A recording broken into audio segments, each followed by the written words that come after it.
Bana, picha linaanza kwa kuhusishwa na mabouncer kuzuia kikosi cha Simba kufanya mazoezi, hali iliyopelekea kuja na waraka mkubwa sana ambapo timu ya Simba iliandika taarifa kwa umma ambayo ilionyesha kuwa hawako tayari kushiriki mchezo huo, kwani kanuni inataka mazoezi yafanyike siku moja kabla ya mchezo wenyewe kupigwa. Lakini baada ya taarifa hiyo, Simba kutaka kuwafahamu waliotoa maelekezo ya kuzuia kuingia uwanjani, bodi ya ligi ikaja na waraka pia ulioonyesha kuwa mchezo huo umeahirishwa mpaka utakapotangazwa tena, japo siku ya mechi timu ya wananchi yani Young African ilipeleka wachezaji uwanjani kushinikiza mchezo huo uchezwe kwa siku hiyo, lakini Simba wakisimamia msimamo wao kwamba mpaka wamjue aliye toa taarifa ya wao kuzuiwa kuingia uwanjani. Na ikumbukwe tu kwamba mchezo huo ulitarajiwa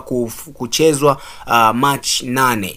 Vurugu zilikuwa nyingi baina ya wachambuzi wa soka, wanasoka, wadau wa michezo, hata viongozi pia wa siasa. Ilifikia hatua wakaingilia pale ambapo mjadala ulipoingia bungeni kabla ya kusitishwa na waziri mwenye dhamana ya michezo Paramagamba Kabudi, kwa kuhofia kwamba yawezekana Tanzania tukafungiwa kujihusisha na mchezo wa soka. Pamoja na yote hayo kutokea, wako wachambuzi walokuja na sababu zao nyingi za kutaka dabi ichezwe na wengine isichezwe, huku Yanga wakitamba na kauli yao ya hatuchezi ngo, na Simba nao wakiendeleza kauli yao ile ya ubaya ubwela kushinikiza dabi ichezwe kwa siku itakayopangwa na bodi ya ligi, pale ambapo nao pia watakuwa wamepata maelezo kuhusiana na kile ambacho wao wanakwambia walizuiwa kucheza ama kupiga mazoezi ya mwisho.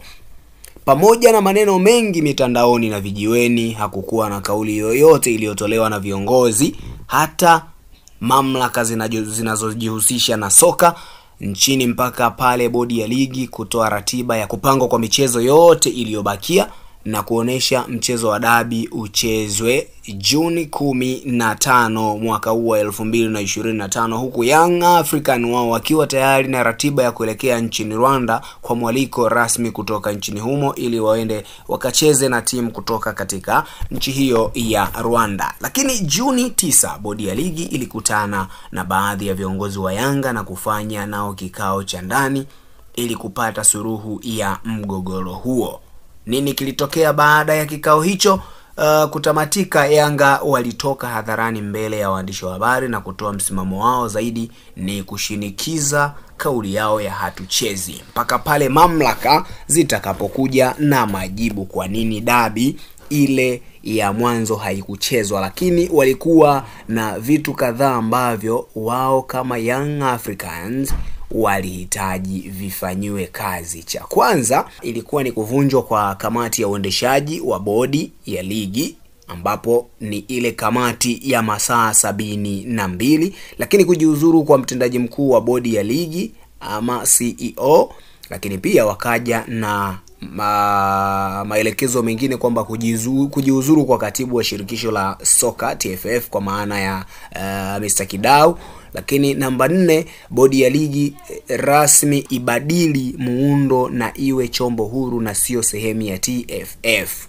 Sasa baada ya haya yote kufanyika, viongozi waliokaa na viongozi wa Yanga walisema itoshe kusema tu kwamba uongozi wa bodi umepokea maazimio yao na haya yote yapo nje ya uwezo wa bodi, isipokuwa moja tu.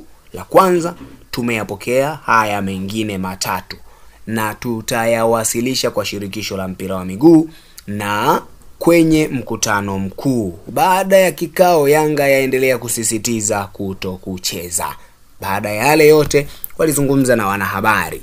Uongozi wa Yanga pia kwa taarifa sasa ambao uliitoa, unapenda kuutaarifu umma kuwa tarehe 7 Juni tulipokea taarifa kutoka bodi ya ligi kuu Tanzania kwa ajili ya kuhudhuria kikao maalum cha kujadili masuala ya husuyo mchezo namba 184 wa ligi kuu ya NBC Yanga dhidi ya Simba. Uongozi wa klabu ulitii wito huo na kushiriki kwenye kikao kilichofanyika hapo ilikuwa ni tarehe 9 mwaka huu wa 2024 mwezi wa 6 kwenye ofisi za bodi ya ligi Tanzania zilizopo jengo la NSSF Mafao House, Dar es Salaam kuanzia saa 4 kamili asubuhi.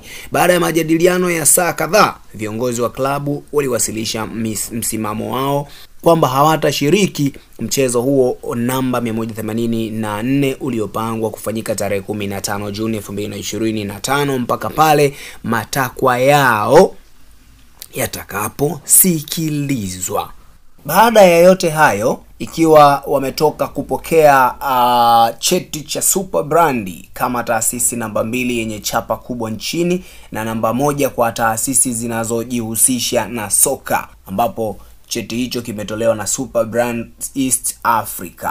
Simba nao wakaja na taarifa kwa umma.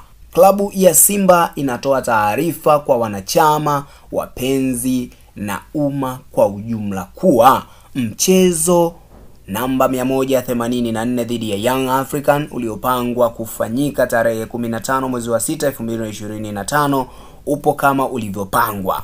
Tunawasihi msiadahike na kelele za mitaani. Wale ambao walinunua tiketi za mchezo wa tarehe 8 mwezi wa 3 wazitunze kwa ajili ya matumizi ya mchezo huo, na wale ambao hawajanunua tiketi wajiandae kununua baada ya tangazo la bodi ya ligi. Twendeni tukaujaze uwanja wa Mkapa. Inafahamika wazi kuwa ligi kuu ya NBC inajumuisha timu 16 na si ligi ya timu moja. Kwa mujibu wa taarifa na taratibu kabla ya kuanza msimu, vilabu vyote 16 vilishiriki vikao na kutoa mapendekezo ya kuboresha kanuni na taratibu ili kuimarisha ligi yetu. Hivyo, wenye hoja wafuate taratibu. Tunaiomba bodi ya ligi na TFF watoe hadharani ripoti ya uchunguzi juu ya wale ambao walihusika kuharibu mechi ya ligi jioni ya tarehe 7 mwezi wa 3 mwaka 2025 na wachukuliwe hatua stahiki na mamlaka husika.